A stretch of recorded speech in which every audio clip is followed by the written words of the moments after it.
पहला जो टॉपिक है वो बिहार की भूगर्भिक संरचना है, ठीक है। उसके बाद सिर्फ यही टॉपिक नहीं है, और भी टॉपिक है बिहार ज्योग्राफी के अंदर, ठीक है। तो आज बिहार के भूगोल का पहला क्लास है। मैंने इकोनॉमी बताया है, इतिहास बताया है, ठीक है, लेकिन भूगोल कभी नहीं बताया है। तो आज पहला टॉपिक है बिहार की भूगर्भिक संरचना, ठीक है। एक आपको क्लास स्टार्ट करने से पहले ट्रिक बता दे रहे हैं, हमेशा याद रखिएगा ए बी टी और सी, ठीक है ना। ए बी टी सी, जब भी ऐसा क्वेश्चन आए भूगर्भिक संरचना का, ए बी टी सी याद रखिएगा कि ऐसे इसी पर लिखना है आपको, ठीक है। यहाँ पे बात करना बहुत आसान है, ठीक ना, लेकिन हर चीज चूंकि पढ़ना है तो एग्जाम में सब कुछ याद नहीं रहता, तो कुछ ट्रिक भी किसी किसी सेक्शन में जरूरी होता है। ये नहीं कि अपने आप को एकदम स्कॉलर कंप्लीट आदमी, ठीक है ना, परफेक्ट मैन, ठीक ना, नहीं समझना चाहिए, क्योंकि परीक्षा बहुत कठिन है।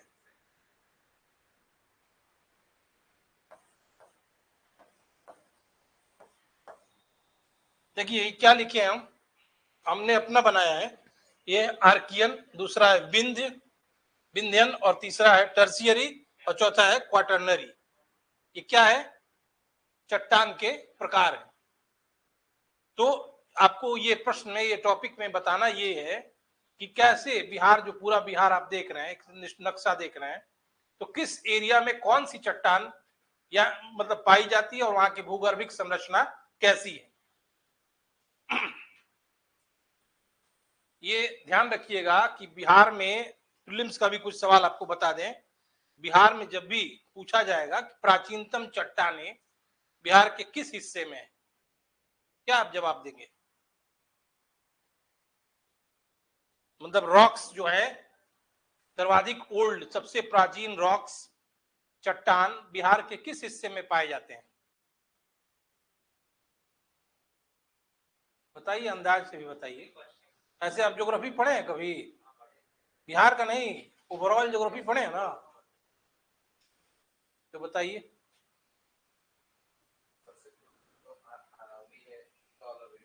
हम पहाड़ की बात नहीं कर रहे हैं, चट्टान की बात कर रहे हैं। अरावली किस पर्वत, किस टाइप के माउंटेन का उदाहरण है?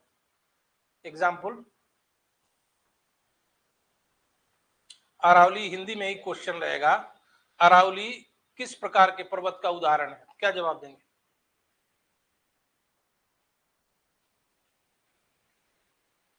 पर्वत के प्रकार जानते हैं ना, वलित पर्वत, मोड़दार पर्वत, ठीक है ना, अवशिष्ट पर्वत। बताइए कि किस प्रकार के, एक ज्वालामुखी पर्वत भी होता है, बताइए किस प्रकार के पर्वत का उदाहरण अरावली है? अरावली अवशिष्ट पर्वत का उदाहरण है, घिस रहा है वो, ठीक है। और जेएनयू जो है दिल्ली का, अरावली पर्वत पर ही है, लंबा विस्तार है अरावली का, दिल्ली में जाके वो समाप्त होता है। तो अवशिष्ट पर्वत का उदाहरण है अरावली। और भारत का ऐसे प्रश्न आ जाए कि भारत का सबसे प्राचीन पर्वत कौन है, तो अरावली पर्वत ही। हिमालय जो है वो नवीन पर्वत, हाल में उसका विकास हुआ है, ठीक है। तो अगर आप ज्योग्राफी ओवरऑल पढ़े होंगे तो थोड़ा बहुत आपको याद होगा, गोंडवाना लैंड, अंगारा लैंड। तो जब हम पूछे आपसे कि बिहार में प्राचीनतम चट्टान कहाँ मिलते हैं, तो आप कॉमन सेंस से भी इसका आंसर बता सकते हैं। अरे भाई, गोंडवाना लैंड दक्षिण भारत में है, और बिहार का दक्षिण हिस्सा उधर से जुड़ा हुआ है ना। नहीं समझ में आ रहा है? बिहार का दक्षिण हिस्सा मतलब झारखंड हुआ, लेकिन अब नहीं है झारखंड। तो भी सबसे प्राचीनतम चट्टान दक्षिण बिहार में है, ठीक है ना, गोंडवाना लैंड का हिस्सा। बाकी जगह जो चट्टान है वो नवीन चट्टान है। तो बिहार की भूगर्भिक संरचना 4 चट्टानों के योग से बनी हुई है। पहला है आर्कियन युग, आर्कियन संरचना, दूसरा विंध्यन संरचना, तीसरा टर्शियरी संरचना, और चौथा क्वाटरनरी संरचना, ठीक ना। तो कैसे होता है, ये मैप मैंने लगवाया था यही आपको बताने के लिए। इसको मैप के थ्रू बताने से क्या होगा कि दिमाग में आपके बैठ जाएगा, आपको याद रहे न रहे, जब फुल लेंथ का क्वेश्चन आएगा तो आप दिमाग में जरा सा लाएंगे मैप को, सारा क्वेश्चन का आंसर लिख देंगे आप, ठीक ना। देखिए, आर्कियन युग की जो चट्टानें हैं वह बिहार के 3 जिलों में, गया, शेखपुरा और मुंगेर में पाई जाती है, ठीक है ना। गया, ऐसा नहीं कि गया के बाद नवादा में नहीं पड़ेगा, ठीक ना। गया, शेखपुरा और मुंगेर, ये आर्कियन युग की चट्टानें यहां पाई जाती है, लेकिन यहां भी नीचे भी पाया जा सकता है, जरूरी नहीं कि इतना ही दूर में।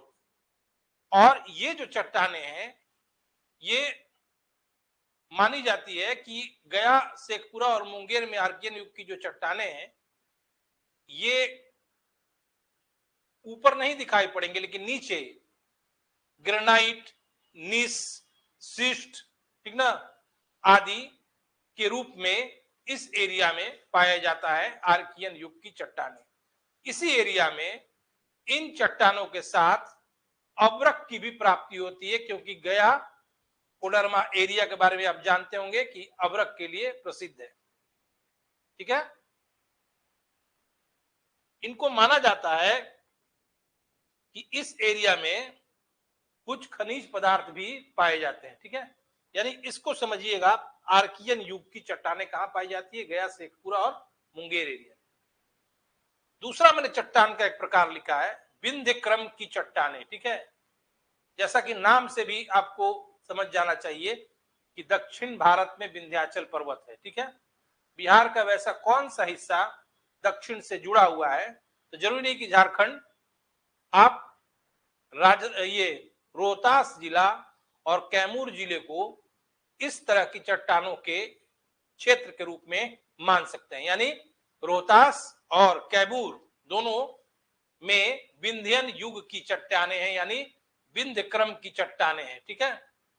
दूसरी बात, एक चीज आपको मैंने बताना छोड़ दिया, आर्कियन युग की चट्टानों को धारवाड़ भी कहा जाता है। धारवाड़ चट्टान किसको कहते हैं, आर्कियन युग की चट्टानों को कहा जाता है।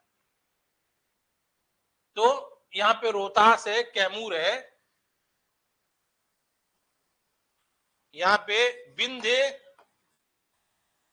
क्रम की चट्टानें पाई जाती हैं, विंध्या, और यहाँ आर्कियन। तीसरा हुआ जिसको मैंने लिखा है टर्शियरी, ठीक है ना। टर्शियरी क्रम की चट्टानें, टी जो लिखा है मैंने, ठीक है। आप नहीं भी लिखिएगा तो लिखवा देंगे, लेकिन पीटी के लिए जो जो बोल रहे वो लिख लीजिए। पश्चिमी चंपारण और पूर्णिया जिला का जो हिस्सा है उसको माना जाता है कि ये एरिया टर्शियरी चट्टानों का क्षेत्र है, ठीक है ना। कारण क्यों है ऐसा कि इस टर्शियरी काल इसलिए इंपॉर्टेंट है ज्योग्राफी के दृष्टिकोण से कि महान हिमालय, ग्रेट हिमालय का इमरजेंस हुआ था, उत्थान हुआ था। टर्शियरी काल में ही हिमालय का उत्थान हुआ था और हिमालय 3 चरणों में विकसित हुआ, पहला चरण, दूसरा चरण और तीसरा चरण। और आप पहले से पढ़े होंगे कि हिमालय की 3 श्रेणियां हैं, महा हिमालय, मध्य हिमालय और बाह्य हिमालय, जिसको शिवालिक कहा जाता है, ठीक है। और माना जाता है कि टर्शियरी युग की चट्टानें इसी एरिया में, और इस एरिया को माना जाता है कि यहाँ शिवालिक श्रेणी का विस्तार माना जाता है, पश्चिमी चंपारण और पूर्णिया एरिया। और कहा जाता है कि टर्शियरी युग की चट्टानें यहीं पर पाई जाती हैं। चौथा आया क्वाटरनरी समूह की चट्टानें। बाकी इन तीनों क्षेत्रों के बाद बिहार का जो मैदानी एरिया है, इसमें, इस क्षेत्र में जो भी चट्टानें मिलती हैं उसको कहते हैं क्वाटरनरी। ये एरिया जलोढ़ मिट्टी के लिए प्रसिद्ध है। बिहार का जो मैदान है, उत्तर हो या दक्षिण, जलोढ़ मिट्टी के लिए प्रसिद्ध है। और इसको फर्टाइल लैंड, उपजाऊ भूमि कहा जाता है। इसका फर्टिलिटी, इसका उपजाऊपन क्यों मतलब हो गया ऐसा, क्यों है ये यहाँ की जमीन, क्यों? क्योंकि यह गोंडवाना क्षेत्र की जो भी नदियां हैं और हिमालय क्षेत्र की जो भी नदियां हैं, सबका औसाद लेके यहाँ डिपोजिशन होता है, यहाँ पे डिपॉजिट करता है, और इसके कारण इस एरिया की जो जमीन है वो उपजाऊ हो गई है और काफी उपज देने वाली है। दूसरी बात, यहाँ पे जो मिट्टी बनती है, ज्योग्राफी कर रहे हैं आप लोग, पढ़े, कुछ बता नहीं रहे आप, तो पुरानी मिट्टी को क्या कहा जाता है और नई मिट्टी को क्या कहा जाता है? हाँ, पुरानी को क्या कहा जाता है? हाँ, और नई मिट्टी को खादर कहा जाता है। तो इस क्षेत्र में इन नदियों के द्वारा खादर मिट्टी का जमाव किया जाता है और नई मिट्टी फसल के उपजाऊपन के लिए बहुत जरूरी होती है। ठीक है, ये ध्यान रखिएगा कि इस एरिया में, जब मैंने बताया मैदानी एरिया में जलोढ़ मिट्टी के साथ और भी कुछ शिष्ट वगैरह पाए जाते हैं, ठीक है ना, और एक होता है सिल्ट, गंगा जी में बढ़ने के कारण बाढ़ भी आता है, ठीक ना, वो भी यहाँ पाया जाता है। इस एरिया में, चंपारण पूर्णिया एरिया में बालू, बजरी, कंकड़, ठीक है, क्योंकि इससे रिलेटेड आपको नेक्स्ट क्लास में बताएंगे टॉपिक, यहाँ पे जो जमीन है वो तराई है, तराई के बाद दलदली भी है, क्यों है, ठीक है ना, तो यहाँ पाया जाता है। ठीक है,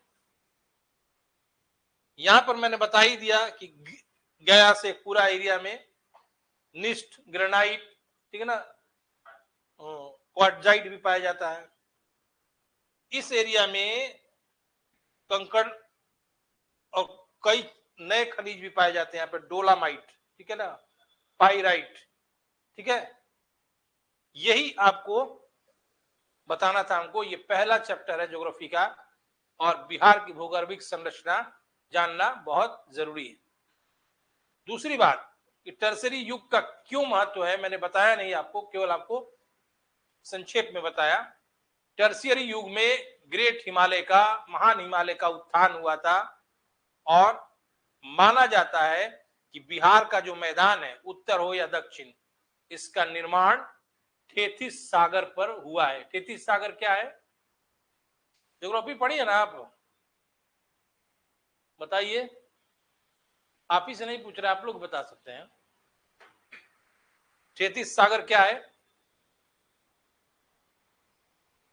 ज्योग्राफी का पहला चैप्टर में ही बताया गया है कि हिमालय का निर्माण एक महान सागर, बताया गया ना, थेथिस सागर। पहले जमीन के दो टुकड़े थे, गोंडवाना लैंड, अंगारा लैंड, ठीक है, हिमालय का निर्माण हुआ है, ठीक है। नहीं तो वहां पे पहले थेथिस सागर जैसा विशाल समुद्र था, बताया गया ना, कॉमन है एकदम, पहला चैप्टर में ही बताया गया। यही पूछ रहे हैं हम आप। हाँ, ये पहला चैप्टर है, पहला आपको मैं लिखवा भी दूंगा अगर चाहेंगे तो, नहीं तो हम दूसरा चीज लिखवाएंगे, ठीक है ना। ये ज्यादा भारी ज्योग्राफी में नहीं पढ़ा रहे हैं, पहला चैप्टर आपको पढ़ाया मैंने, अभी और डिवीजन करना है, पूरा बिहार समझ लीजिए, ठीक है। कैसे डिवीजन होगा, कौन सा एरिया क्या चीज क्या कहलाता है, फिर उसके बाद कौन सा एरिया क्या कहलाता है, ऐसे बताना है। इसलिए मैंने काम लगाया ज्योग्राफी में कि अब ज्योग्राफी भी पढ़ाना जरूरी है, ठीक है। ये पहला चैप्टर है, बिहार की भूगर्भिक संरचना, एकदम रटा होना चाहिए आपको, कभी भी आ सकता है मेंस में, अब प्रीलिम्स में तो इंपॉर्टेंट है ही, ठीक है। मैचिंग के लिए क्वेश्चंस इंपॉर्टेंट है, आर्कियन युग या आर्कियन चट्टाने डैश, फिर इधर रहेगा बिंद समूह की चट्टाने, एरिया जानिए कहां पे आर्कियन समूह है, कहां पे बिंदियन समूह है, ठीक है। तभी आप कहां टर्शियरी समूह है, कहां क्वार्टरनी समूह, जरूरी है, पीटी का भी सवाल है। उससे भी रिलेटेड और पीटी का सवाल क्या है, डोलामाइट कहां से मिलता है, अब्रक कहां से मिलता है। हाँ ठीक है, तो इसमें पीटी भी है, मेंस भी है। और ये बताइए कि कल क्या पढ़ा रहे थे हम, इकोनॉमी पढ़ा रहे थे उस है, हाँ उसके पहले हिस्ट्री में क्या बचा हुआ था जो छोड़ दिए थे हम। नहीं, बहुत कुछ पढ़ा दिए, लिखवाए नहीं हम। और पढ़ाने से क्या फायदा, अभी पूछेंगे तो आपको याद ही नहीं होगा। सविनय अवज्ञा आंदोलन में प्रांतीय डिक्टेटर कौन थे, आप आई थी क्लास में, नया ज्वाइन किए क्या आप।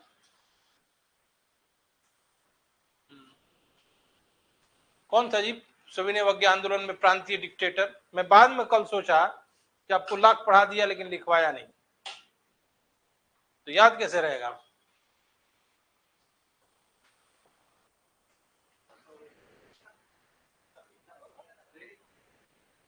नहीं लिखवाया तो पढ़ाए हैं ना, दो दो तीन तीन बार पढ़ाए हैं, दो दो मैंने एक ही बात को दो दो बार रिपीट किए हैं।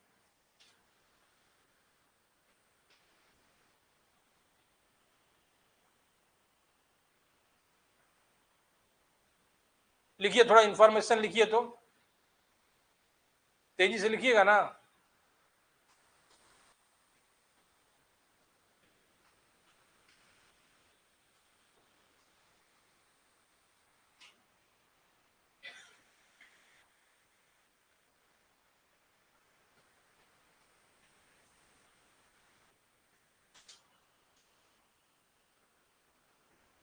मोस्ट इंपॉर्टेंट क्वेश्चन लिखिए, तो कि सविनय अवज्ञा आंदोलन लिखवा दे, बोलिए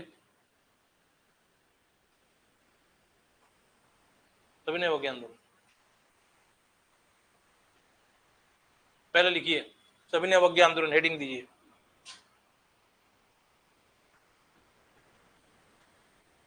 लिखिए सविनय अवज्ञा आंदोलन, बिहार में लिखिएगा, बिहार में सविनय अवज्ञा आंदोलन।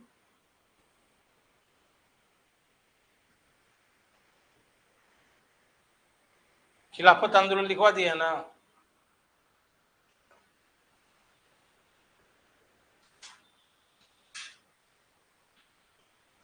लिखिए पहला पॉइंट, इस आंदोलन की रूपरेखा, इंग्लिश मीडियम है कि हिंदी मीडियम, इंग्लिश, आगे आ जाइए आप, चिल्ला चिल्ला के बोलना पड़ेगा, कर देते हैं translate.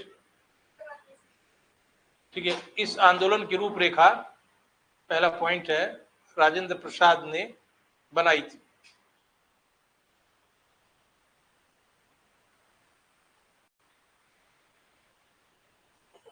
Rajendra Prasad outline this movement, ठीक ना।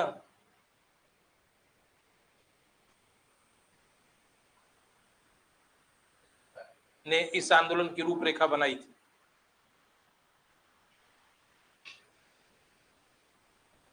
कभी भी पूछा जाएगा कि सविनय अवज्ञा आंदोलन की रूपरेखा किसने बनाई थी, तो राजेंद्र प्रसाद, ठीक है ना। और लिखिए अगला पॉइंट, आप आगे आ जाइए, बोलने में हमको आसानी रहेगा। दूसरा बात लिखिए, first two districts where the initiator of this movement. लिखिए, हिंदी में लिखिए, प्रथम दो जिला, लिखिए आप इंग्लिश में, first two districts where initiator of this movement, प्रथम दो जिला इस आंदोलन के पहल करता या शुरुआत करता थे। First two districts where initiator of this movement.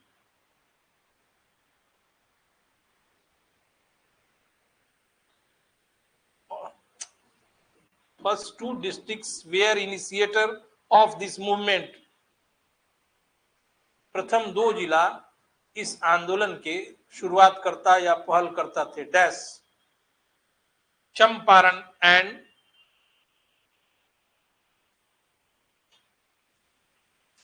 Saran. Saran मतलब छपरा जिला, अब जाके छपरा नाम हुआ, पहले नहीं नाम था इसका। लिखिए, बिपिन बिहारी वर्मा फ्रॉम चंपारण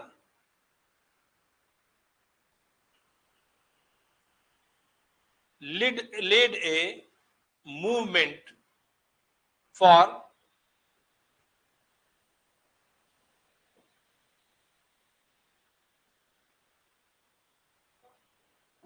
लिखिएगा इंग्लिश में CDM, खाली लिख दीजिएगा, सिविल डिसओबीडियंस मूवमेंट, ठीक ना। विपिन बिहारी वर्मा ने चंपारण में इस आंदोलन का नेतृत्व किया and took march to Betia with his 13 followers, और बेतिया की यात्रा किए 13 अनुयायियों के साथ। लिख लिया ना, विपिन बिहारी वर्मा ने इस आंदोलन का नेतृत्व किया और बेतिया की यात्रा किए 13 अनुयायियों के साथ।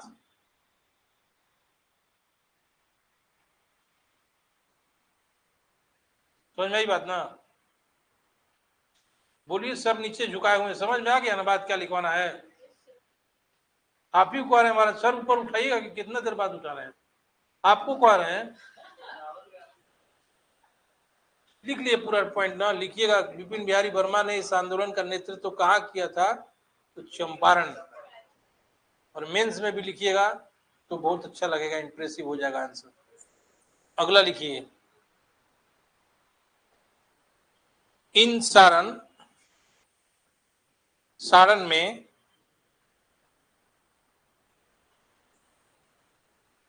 बरेजा, स्पेलिंग पूछ लीजिएगा, बरेजा जगह का नाम है, BAREJA या JA, कुछ भी लिखिए, बरेजा, कॉमा, गोरिया कोठी अभी भी है, सब जगह अभी भी है, लिखिए गोरिया कोठी एंड हाजीपुर।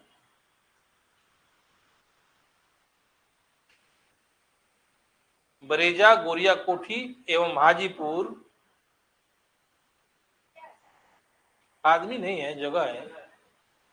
जैसे सिवान है, गरखा है, अभी भी छपरा में, अभी भी गोरिया कोठी है, मसरक है। क्या लिखवाया आपको? आप क्या Bareja, Goriya Kothi and Hajipur were led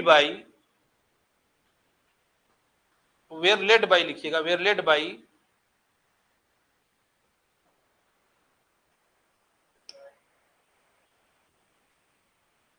Girish Tiwari, comma, Chandrika Singh and Bharat Mishra. लिखिएगा, बरेजा, गोरिया कोठी एवं हाजीपुर में नेतृत्व किया गया गिरीश तिवारी, चंद्रिका सिंह एवं भरत मिश्र के द्वारा 6, 7 and 8 अप्रैल 6, 7 and 8 अप्रैल 6, 7 और 8 अप्रैल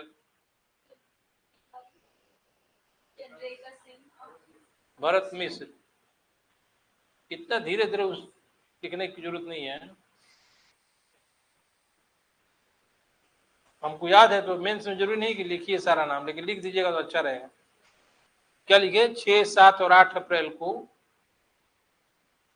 क्रमशः लिखना चाहिए, लेकिन ठीक ना, मतलब 6, 7, 8 अप्रैल को, 6 तारीख को कहाँ हुआ? बरेजा में। 7 अप्रैल को कहाँ हुआ? गोरिया कोठी में। 8 अप्रैल को कहाँ हुआ? हाजीपुर में। तीनों का नाम है, फिर से आपको बता दे रहे हैं, बरेजा में गिरीश तिवारी ने किया था, गोरिया कोठी में चंद्रिका सिंह ने किया था, और उसमें भरत मिश्र ने किया था। 6, 7 और 8 अप्रैल 1930 को नेतृत्व किया गया। लिख लिखवाई दिए, नेतृत्व किया गया। फिर लिखिए next, Ramdayalu Singh,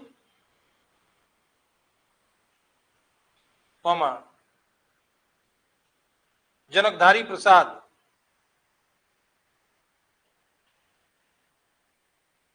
were the leader of this movement in Muzaffarpur. Ramdayalu Singh, Janakdhari Prasad Muzaffarpur में इस आंदोलन के नेता थे। एक आदमी का नाम छूट गया, छोड़िए उसको, बहुत महान आदमी नहीं हो, ठाकुर रामनंदन सिंह था, तो नाम रखा था राजा जैसा, इतना लंबा चौड़ा। ठीक है ना, लिख लिया ना। मुजफ्फरपुर में इस आंदोलन का कौन नेतृत्व किया था, क्वेश्चन आएगा। रामदयालु सिंह और जनकधारी प्रसाद। ठीक है, लिखिए। In Munger, Shri Krishna Singh was the leader. पूछे जगह मुंगेर में कौन नेतृत्व किया, कृष्ण सिंह ने। मुंगेर में श्री कृष्ण सिंह ने।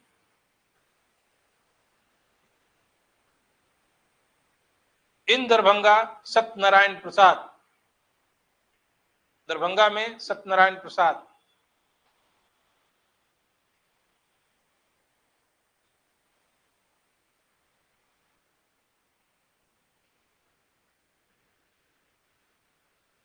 बस दो चार लिखवाए हैं, ठीक ना, और भी नेता है, लेकिन बस इतना ही जानिएगा आप। अगला लिखिए, पटना वाला बहुत इंपॉर्टेंट है। There was a site called Nakhas Pind. देखिए हिंदी में, एक स्थल था जिसका नाम नखास पिंड था। There was a site called Nakhas Pind, लिख दे नखास पिंड। नखास, NKHAS, और फिर पिंड लिखना है, PIND। There was a site called Nakhas Pind was chosen for this movement at Patna city। Nakhas मतलब एक स्थल था, नखास पिंड, जिसको चुना गया था इस आंदोलन में पटना सिटी में। अब डेट भी लिख दीजिए, 16 अप्रैल 1930।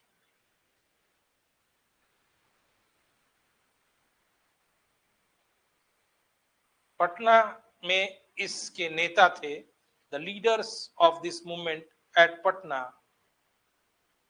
पटना में इस आंदोलन के नेता थे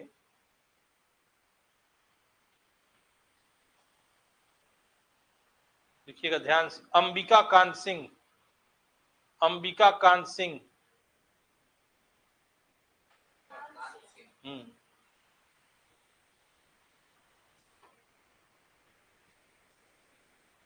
पूछा जाएगा पटना में किसने नेतृत्व किया, अंबिका कांत सिंह ने। लेकिन जब गिरफ्तारी हुई तो 3 आदमी गिरफ्तार हुए, अंबिका कांत सिंह, रामवृक्ष बेनीपुरी और रामनाथ।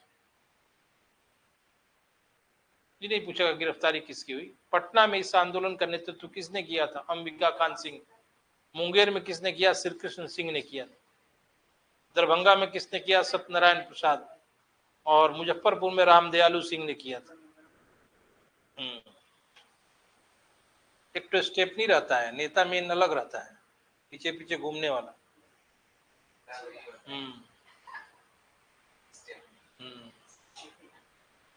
लालू प्रसाद बोले थे सुशील मोदी को। अगला पॉइंट लिखिए, क्या लिखवाए वहां तक। पटना वाला हो गया ना, लिखिएगा। During this movement, next point है, इस आंदोलन के दौरान, ड्यूरिंग दिस मूवमेंट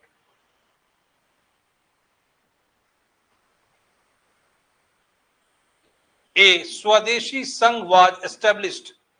हिंदी में हिंदी स्वदेशी ही लिखिएगा। इस आंदोलन के दौरान एक स्वदेशी संघ की स्थापना हुई थी,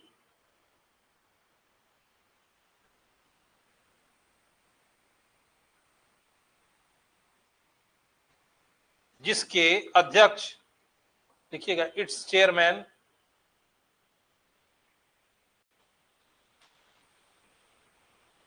इसके अध्यक्ष लिखिए डैश अली इमाम।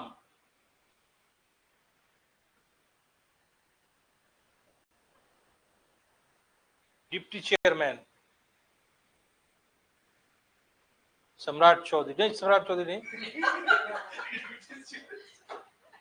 पहले लिखिए सच्चिदानंद सिन्हा और BK दत्त।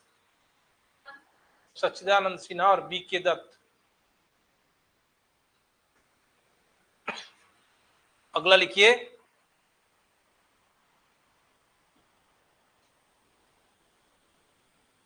चीफ सेक्रेटरी, मुख्य सचिव हसन इमाम।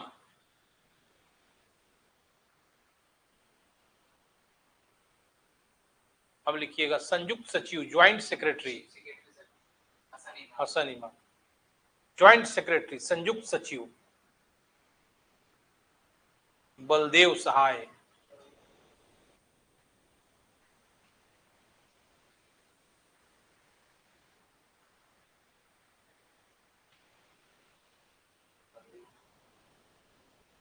अगला पॉइंट बना के लिखिएगा, मिसेज हसन इमाम,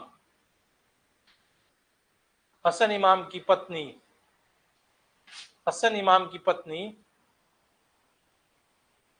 ठीक है, comma, Vindhyavasini Devi,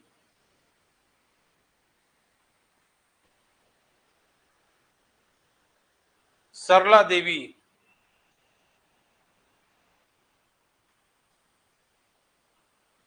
were the prominent women in this movement। ये महत्वपूर्ण महिलाएं थी इस आंदोलन में।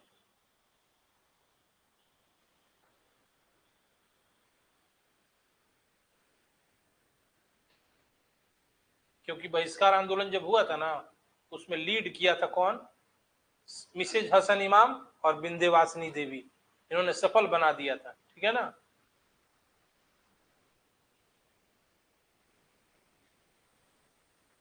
अगला पॉइंट लिखिए, इंपॉर्टेंट है, nude strike was organised at Chhapra jail, ठीक ना। नंगी हड़ताल छपरा जेल में हुई थी।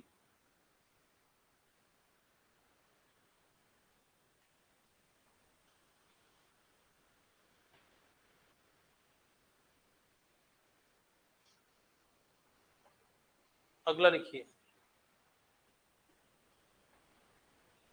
एजिटेशन अगेंस्ट चौकीदारी टैक्स, चौकीदारी कर का के विरुद्ध, एजिटेशन अगेंस्ट चौकीदारी टैक्स, चौकीदारी कर के विरुद्ध प्रदर्शन इस आंदोलन की एक विशेषता रही।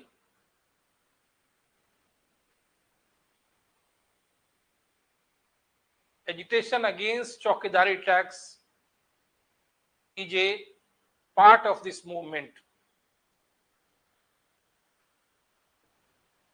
and Champaran, Shahabad,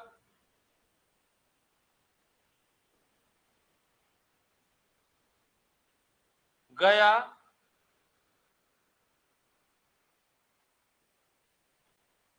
where the agitation center, Champaran, Shahabad और गया प्रदर्शन के केंद्र रहे।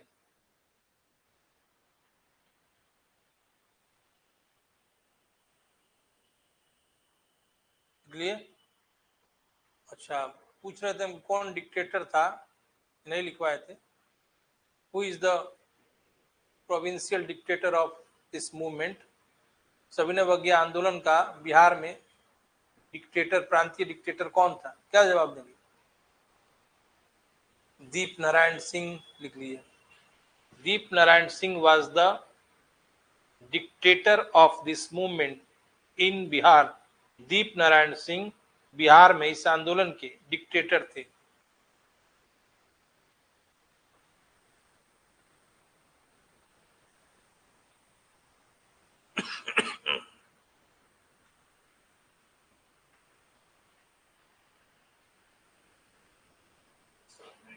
हाँ, दूसरा लिखिएगा, बिहपुर सत्याग्रह, इसी आंदोलन में आगे चलकर बिहपुर सत्याग्रह, बिहपुर कहाँ है? भागलपुर में, बिहपुर सत्याग्रह, ठीक ना। इसमें क्या क्या हुआ था? राजेंद्र प्रसाद और नेता लोग जो अब्दुल बारी, ज्ञान शाह, मुरली मनोहर, ये लोग भाषण देने गए थे। भाषण दे के कांग्रेस कार्यालय में आ रहे थे, तब तक बीच में पुलिस ने लाठी चार्ज कर दिया। अब इस लाठी चार्ज में उन लोग घायल भी हो गए, जिसके विरोध में बिहार काउंसिल के 4 सदस्यों ने त्याग पत्र दे दिया। मैंने नाम उस दिन बताया था, इसमें फिर से बता दे रहे हैं। अनंत प्रसाद, कमलेश्वरी सहाय, श्याम नारायण सिंह और एक और आदमी थे, ठीक ना, इन्होंने त्याग पत्र दे दिए। उसी प्रकार भागलपुर का एक पब्लिक प्रोसिक्यूटर था, सुधांशु भूषण राय, उसने भी त्याग पत्र दे दिए विरोध स्वरूप, ठीक ना। फिर इस आंदोलन में क्या हुआ था बता चुके हैं, आपको फिर से रिपीट कर दे रहे हैं कि 5 मार्च 1931 को गांधी इरविन पैक्ट हुआ, जिसमें गांधी ने समझौता किया और राजी हो गए कि कांग्रेस द्वितीय गोलमेज सम्मेलन में लंदन में जो आयोजित होगा भाग ले। लेकिन भाग उन्होंने लिया, आंदोलन रोक दिया और भाग लिया, लेकिन कुछ फायदा नहीं हुआ। कांग्रेस वापस खाली हाथ आ गई और फिर से सविनय अवज्ञा आंदोलन को दोबारा शुरू किया गांधी ने। और 4 जनवरी 1932 को श्री कृष्ण सिंह, बृजकिशोर प्रसाद, मजरूर हक जैसे नेताओं को गिरफ्तार कर लिया गया। फिर गांधी ने 12 जुलाई 1933 को कहा कि सामूहिक सविनय अवज्ञा नहीं करना है, व्यक्तिगत सविनय अवज्ञा करना है, 12 जुलाई 1933। और बिहार में इसका बहुत अधिक व्यापक प्रसार देखा गया, क्योंकि 880 कार्यकर्ता जेल चले गए। फिर पटना से ही 7 अप्रैल 1934 को गांधी जी ने सविनय अवज्ञा आंदोलन को समाप्ति की घोषणा की। यानी सविनय अवज्ञा आंदोलन 30 से लेकर 34 तक चला है, बीच में रुका है, ठीक है। उसी में उनकी रणनीति थी आंदोलन चलाने की। अच्छा खराब से नहीं, कब क्या करना है, सामूहिक करवाते तो बहुत लोग अब थक गए थे करते करते आंदोलन। अकेले करना नहीं तो सामूहिक लोग निर्णय कर लेते।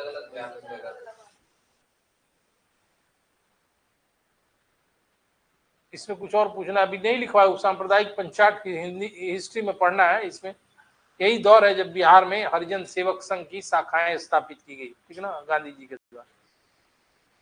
और गांधी जी आके यहाँ पे महिलाओं को पूरे भारत में अपील किए थे इस आंदोलन को सफल बनाने की। अब आप आपसे पूछ रहे हैं, इतना पढ़ाए हैं 2-2 बार, बताइए क्या कार्यक्रम क्या था सविनय अवज्ञा आंदोलन? पहले पढ़ी है ना आप भी पढ़ी हैं, आप भी पढ़े हैं, बताइए क्या कार्यक्रम थे सविनय अवज्ञा आंदोलन, क्या करने के लिए गांधी जी बोले थे?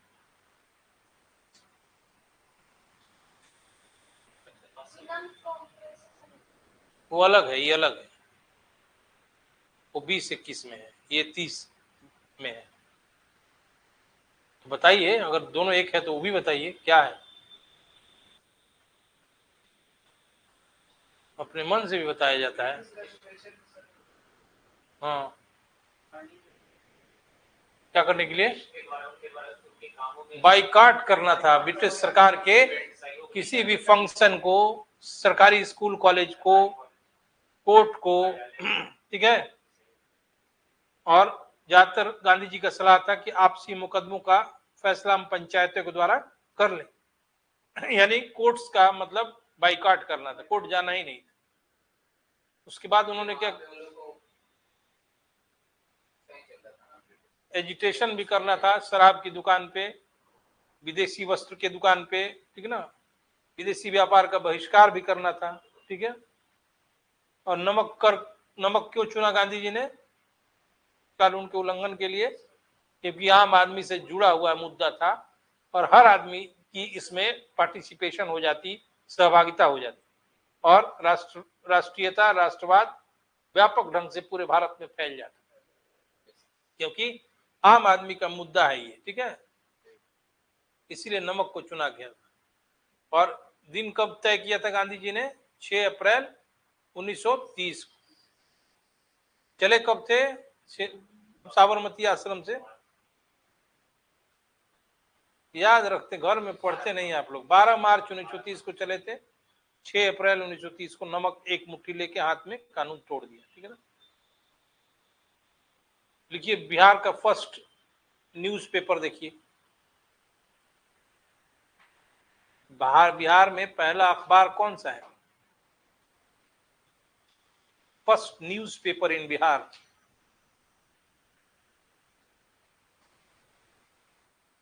बिहार बंधु 1874।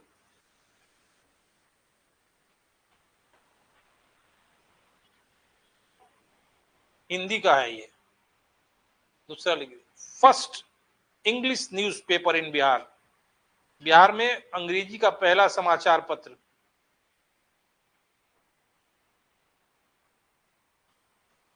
दी बिहार हेराल्ड। ये बिहार हेराल्ड कर दीजिए, दी नहीं की, बिहार हेराल्ड अंग्रेजी का पहला समाचार पत्र बिहार में 1875 1875 में। कौन निकाला था ये भी लिख लीजिए। It was published by Guru Prasad Sen. It was published by Guru Prasad Sen. यह गुरु प्रसाद सेन द्वारा प्रकाशित किया गया था।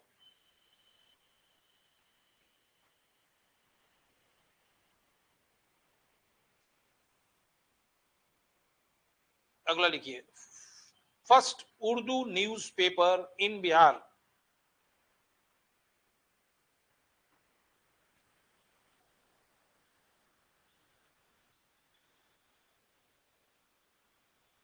बाई मोहम्मद हासिम।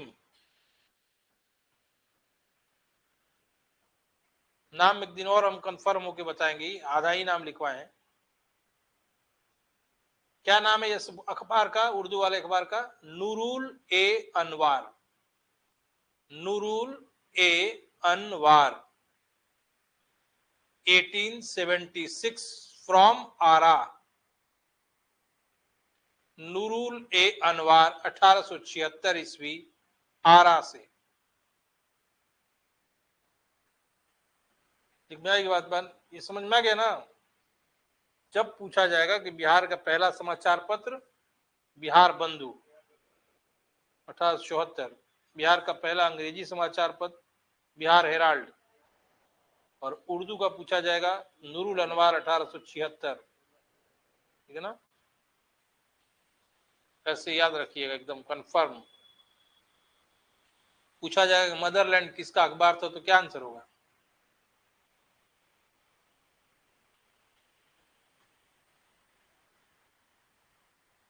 मजरूल हक का है।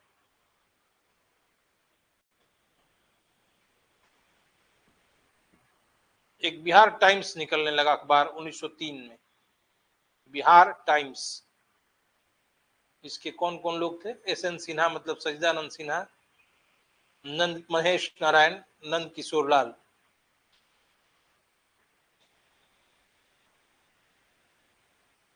इंडियन नेशन पेपर किसका था? अंग्रेजी का इंडियन नेशन पेपर जो बिहार में निकलता था, किसका पेपर था? दरभंगा महाराज का था। 1931 से शुरू किया गया था प्रकाशन।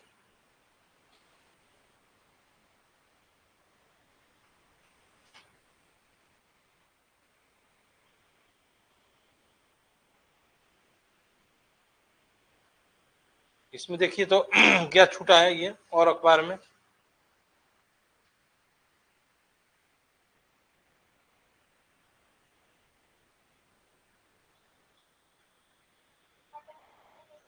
है? बिहार टाइम्स 1903 से प्रकाशित हुआ है। सच्चिदानंद सिन्हा, महेश नारायण, बस यही दो आदमी नाम रखी है इसका। ठीक ना? मदरलैंड बता दिए, मजरूल हक है मदरलैंड। ठीक है?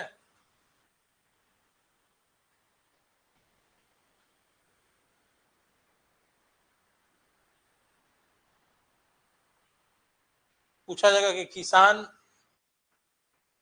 लोगों का कौन सा अखबार था, क्या जवाब देंगे? हुंकार था, हुंकार नाम था अखबार का, हुंकार। ये किसानों का समाचार पत्र था, किसान सभा इसका संचालन करता था।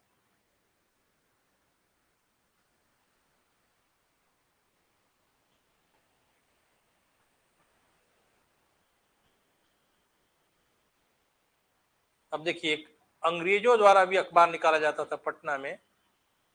पूछ दिया जाएगा कि कौन सा अखबार जो अंग्रेजों द्वारा निकाला जाता था पटना में, वो है पटना डेली न्यूज।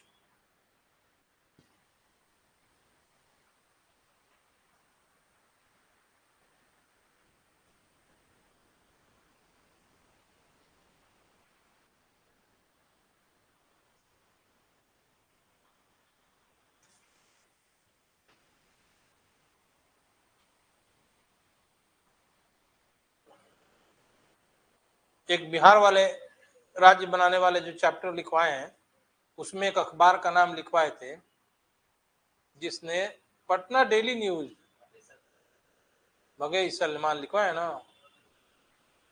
उस पेपर की क्या खासियत है? पहली बार उसने बिहार बिहारियों के लिए नारा दिया। अब नहीं आई थी क्लास में, चैप्टर में लिखवाए हैं वो चीज, कैसे राज्य का गठन हुआ है बिहार, अलग राज्य का। वो मुंगेर से निकलता था, ठीक है। तो अखबार मुंगेर से निकलता था जिसमें पहली बार बिहार बिहारियों के लिए नारा दिए गए।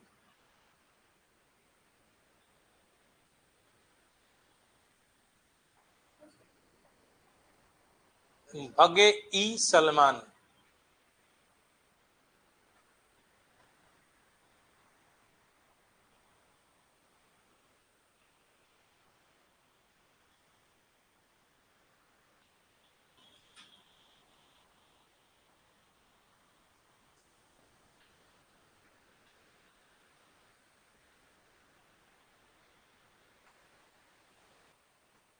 और कुछ पूछना है तो पूछिए आप लोग।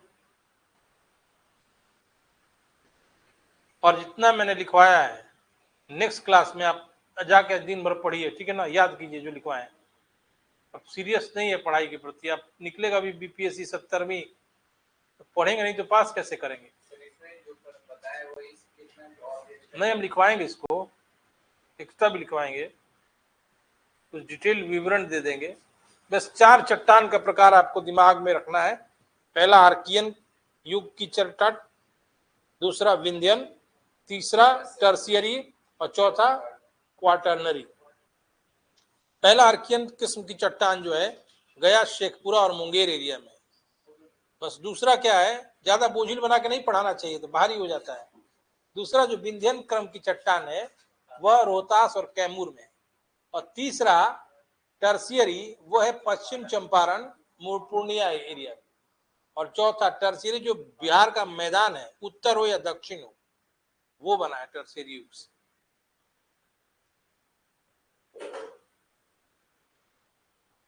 इसको एकदम कंफर्म याद रखिए आप। आर्कियन युग की चट्टानों को धारवाड़ चट्टान भी कहा जाता है।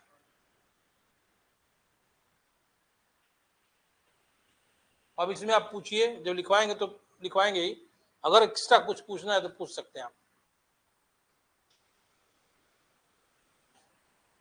ये जो पश्चिम चंपारण का हिस्सा है उसको दून और सुमेश्वर पहाड़ी की श्रेणी भी कहा जाता है। दून और सुमेश्वर पहाड़ी की श्रेणी उत्तर पश्चिमी जो हिस्सा है चंपारण का, वहां पे कहा जाता है। और ये बता दें आपको कि क्वाटरनरी में जो निर्माण हुआ है बिहार के दोनों तरफ मैदान का, उत्तर दक्षिण का, इसका सबसे फायदा ये है कि ये दोनों ओर की नदियों से निक्षेपित मैदान है। एक गंगा उत्तर हिमालय से भी आ रहा है और जो दक्षिण भारत से भी आ रहा है, दक्षिण भारत नहीं, दक्षिण बिहार से, इसलिए ये फर्टाइल लैंड हो गया है। और माना जाता है कि बिहार का जो मैदान है वो 33 सागर पर बना है। हम लोग जहां रह रहे हैं वो 33 सागर पर बना है। पहले,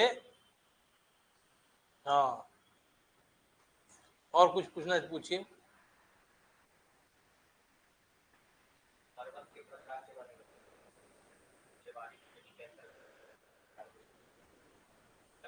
हिमालय के 3 हिस्से हैं। पहले को जो सबसे ऊंचा है उसको ग्रेट हिमालय, महान हिमालय कहा जाता है। उससे नीचे वाले को मध्य हिमालय कहा जाता है, बीच वाले को। और लास्ट वाले को जो छोटा है शिवालिक।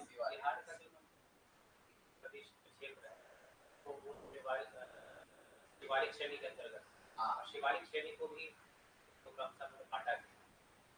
तो तो उसको हम लोग बिहार के संदर्भ में क्यों बांटेंगे? वो तो पर्वत की संरचना मत है।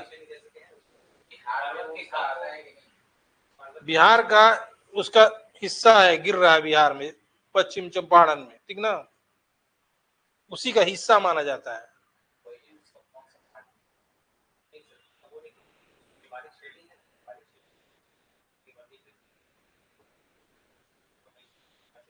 नहीं, वो चैप्टर अभी नहीं पढ़ा रहे हैं, हम पढ़ाएंगे नेक्स्ट चैप्टर में। वो बहुत डिटेल है, वो डिटेल है, वो उसमें हाथ ही नहीं लगाए, फिर बोझिल हो जाता है, ठीक ना। वैज्ञानिक तरीके से पढ़ाना चाहिए। हम समझ रहे हैं आप क्या कर रहे हैं, वो आगे होगा। हरा दून है, सुमेश्वर दून है, ठीक ना, उसे बताना है, कैटेगरी करना है। उसको आज ही पढ़ा दीजिएगा तो दिमाग में आपको लगेगा बहुत लंबा है। एकदम इसको सेपरेट मानिए, इसको एकदम उससे मत टच कीजिएगा, इस टॉपिक को कोशिश कीजिएगा। अगर ये आ जाए तो जो लिख देंगे आप तो फुल नंबर आएगा, उसमें कम भी नंबर आ सकता है। कैटेगरी बनाए, अभी आगे बढ़े काम। तो पहला इंट्रोडक्शन चैप्टर लिए एक तरह से, पहला ही दिन बता दे बोझिल सा तो बेकार हो जाएगा।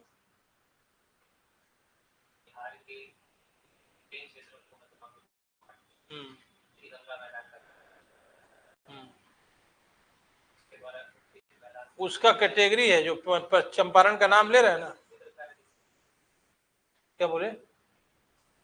नहीं, अब ठीक पूछे।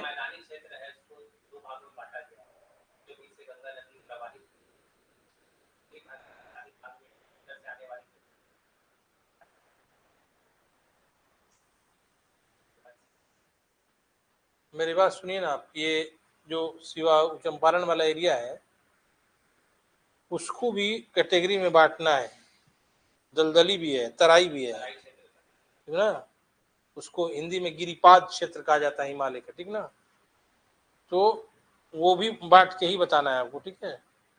और मैदानी परसेंट का विस्तार कितना है बिहार के कुल भौगोलिक क्षेत्रफल का? मैदानी परसेंट कितना है, मतलब प्रतिशत कितना है मैदानी क्षेत्र का बिहार में? 95%।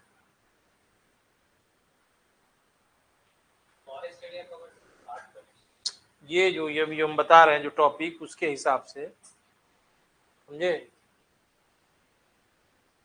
और ये बताइए कि बिहार में, एक आपसे पूछ रहे हैं हम बात, बताइए बिहार में सबसे पहली बहुउद्देशीय परियोजना कौन थी?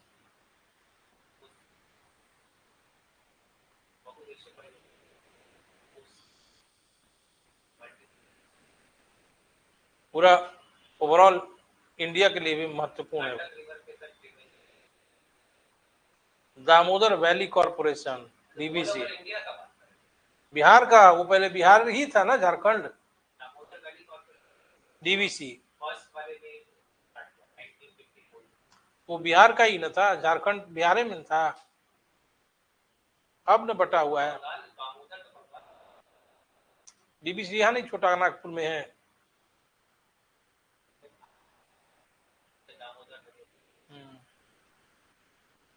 और वो, और दामोदर को कहाँ का शोक कहा जाता है? शोर ऑफ बंगाल है।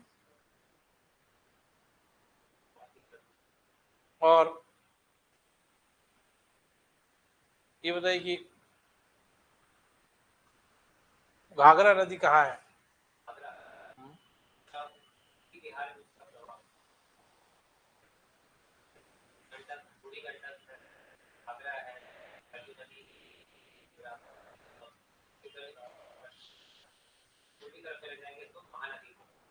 घाघरा छपरा के एरिया में बहता है, ठीक ना। छपरा, सरयू भी उसका नाम है, ठीक है। हालांकि दोनों अलग अलग नदी है। त्रिवेणी नहर परियोजना बिहार ने किस राज्य के साथ समझौता किया है?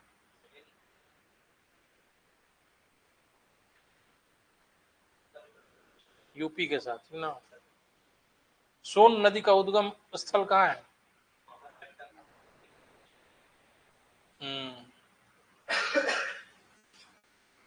और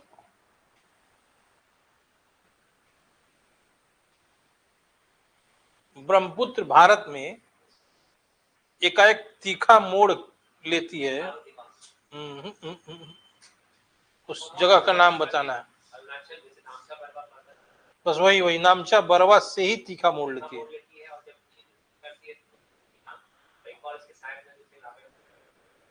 हिमालय के उस पार से निकलने वाली नदियों का नाम बताइए।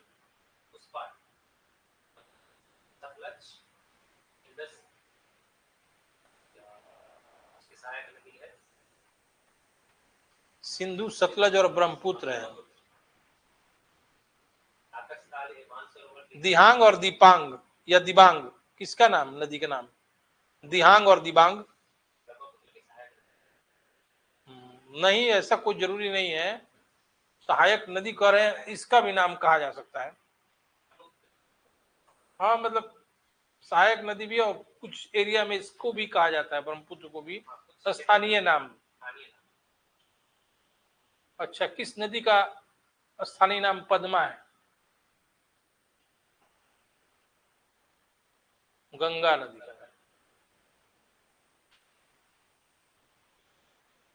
और भारत में मरुभूमि में खो जाने वाली नदियों का नाम बताइए। और लूनी नदी तक बात बताया, दूसरा नदी मूसी नदी। चंबल बहता है यार, चंबल मुंह।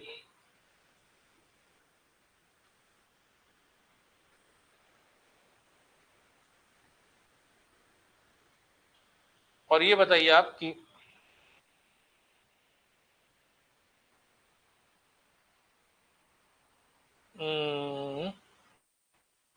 कौन सी नदी बड़े बड़े खड्ड का निर्माण करती है और वो अवनालिका अपर्दन का उदाहरण है? कौन? क्या कहते हैं उसको? इरोजन कहते हैं अपर्दन को, अवनालिका को क्या कहेंगे? इरोजन समझ रहे हैं ना?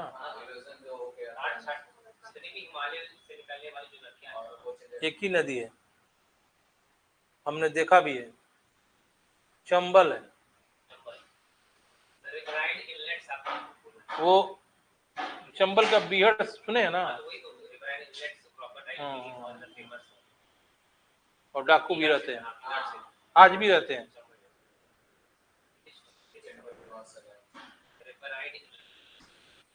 नहीं, रहते भी हैं, आज भी वहां पे रहते हैं। और उस बीहड़ में सब कुछ आधुनिक सुविधा है, बगल में ही पुलिस खड़ा रहेगा, पता नहीं चलेगा। और आप जब जाएंगे ग्वालियर जाएंगे आगरा से, तो आपको दिखाई पड़ेगा, ट्रेन से ही दिखाई पड़ जाएगा। ठीक है। हाँ, ये बताइए कि उसमें बिहार में जो बताना है आपको,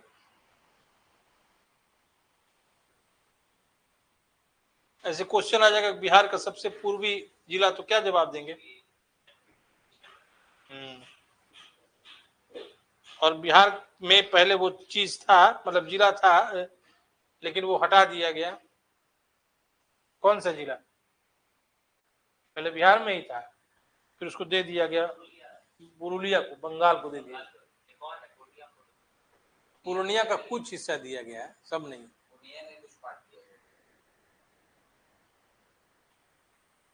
और ये बताइए कि तुरुष्क दंड का उल्लेख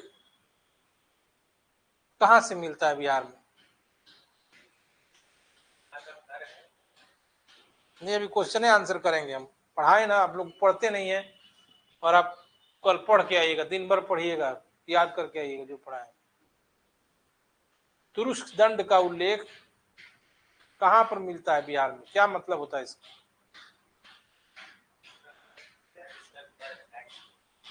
कहां पर उल्लेख मिलता है, ये पूछ रहे हैं हम। तुरुष्क दंड का उल्लेख मुंगेर से मिलता है, गोविंद चंद्र गढ़वाल शासक के ताम्रपत्र से।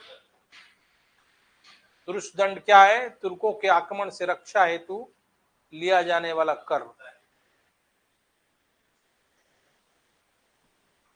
ओरियम कहाँ, कौन सा ओरियम जगह कहाँ पे है?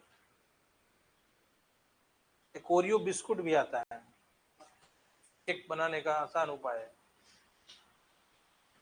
सुनते हैं? ओरियम कहाँ कहाँ है? ओरियम बिहार में, वहां से मिला है साक्ष्य, भागलपुर में। और उदंतपुरी कहाँ है भारत बिहार में? हाँ, बिहार शरीफ।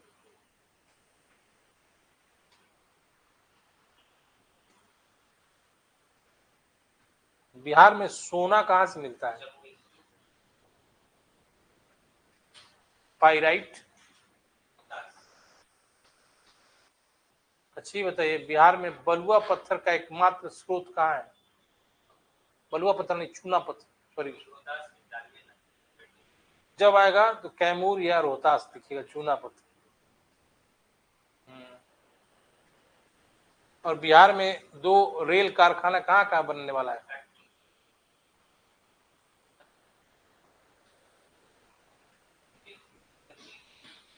जिसका घर होगा उस जिला में तो जानता ही होगा। आपका घर कौन सा जिला में है? पटना। आपका कहाँ? आपका छपरा और मधेपुरा, याद रहना चाहिए सर।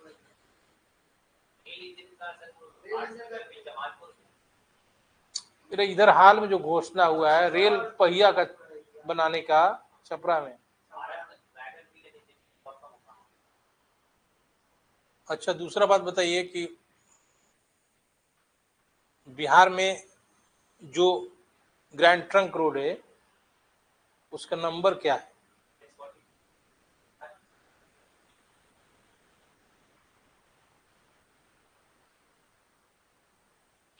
ये कॉमन सेंस है, 2 नंबर नाम है इसका, ठीक ना, NH2। लेकिन यही ग्रैंड ट्रंक रोड जब दिल्ली से आगे बढ़ेगा तो नाम क्या हो जाएगा इसका? नंबर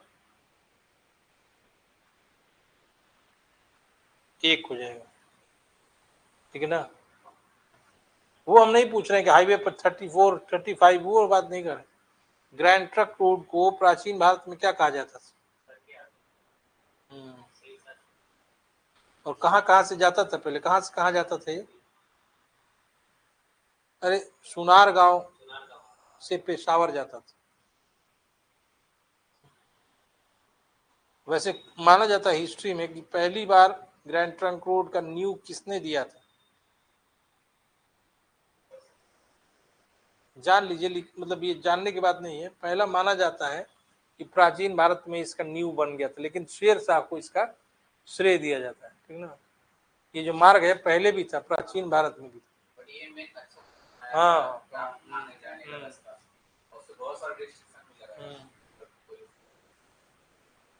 अच्छा, बिहार में किस शासक ने मिथिला क्षेत्र पर हमला किया था?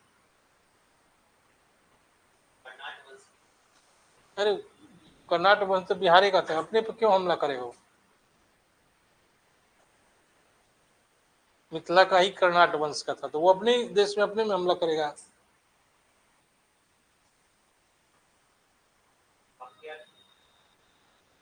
शासक नहीं है बख्तियार खिलजी, सेनापति गयासुद्दीन तुगलक।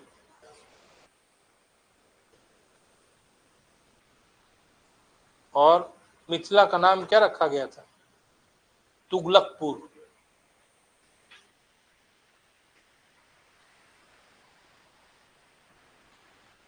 पूछा जाएगा कि कर्नाट वंश का संस्थापक बिहार में कौन था?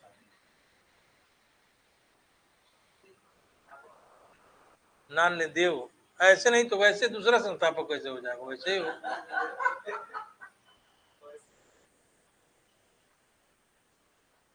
और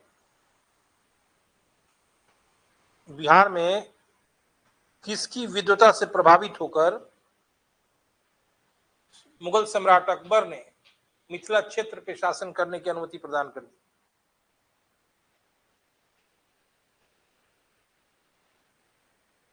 कुछ घर में पढ़ाई नहीं करते हैं आप लोग, नहीं?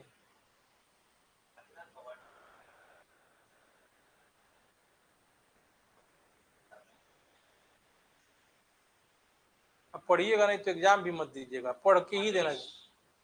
महेश ठाकुर नाम है। जब पढ़ेंगे आप तभी एग्जाम दीजिएगा, ऐसे नहीं देना चाहिए एग्जाम। क्योंकि पहले ही हम रिजल्ट बता देंगे। आप रूम से बाहर आइएगा तभी बता देंगे कि कितना होगा कि नहीं होगा। ये वेट भी नहीं करना पड़ता है कट ऑफ का, खुद आपकी आत्मा ही जान जाएगी कि होगा कि नहीं होगा।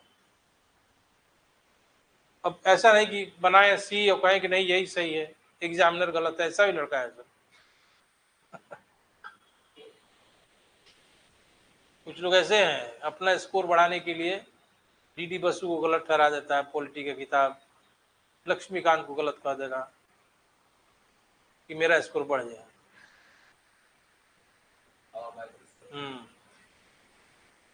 ये बताइए कि बिहार में पहली बार काउंसिल विधायिका की स्थापना कब हुई थी?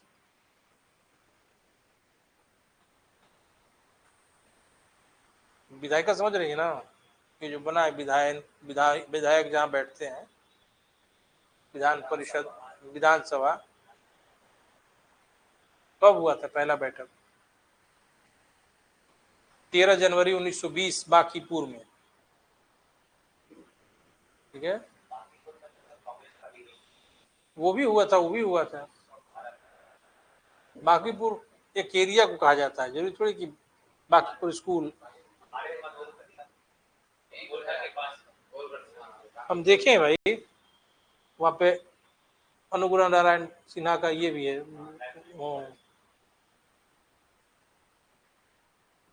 और बताइए कि बिहार में पहला जो बना था उसका क्या नाम है?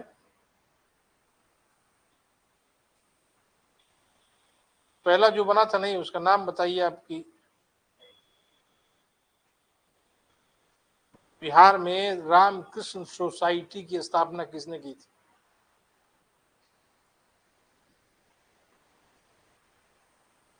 बाबाजी ठाकुर दास ने की थी। और उसने क्या निकाला था? एक अखबार निकाला था, अखबार का नाम क्या था? दी मदरलैंड नाम था उस अखबार। अब आप ऐसा करिए, पूरा जाके पढ़िए, घर में पढ़ के आइए, तब हमको भी मजा आएगा पढ़ाने में, ठीक ना? नहीं तो ऐसे नहीं मजा आ रहा है पढ़ाने में। हाँ, आधा तो आदमी भाग जाता है उनके अनुसर के क्लास के बाद है, वो सब रहता तब ना मजा आता पूछने में है। हाँ,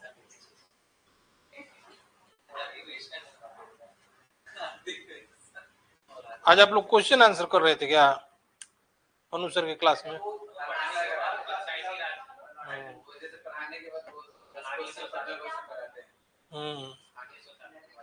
तो बहुत जरूरी है वो, जब आप जानिएगा नहीं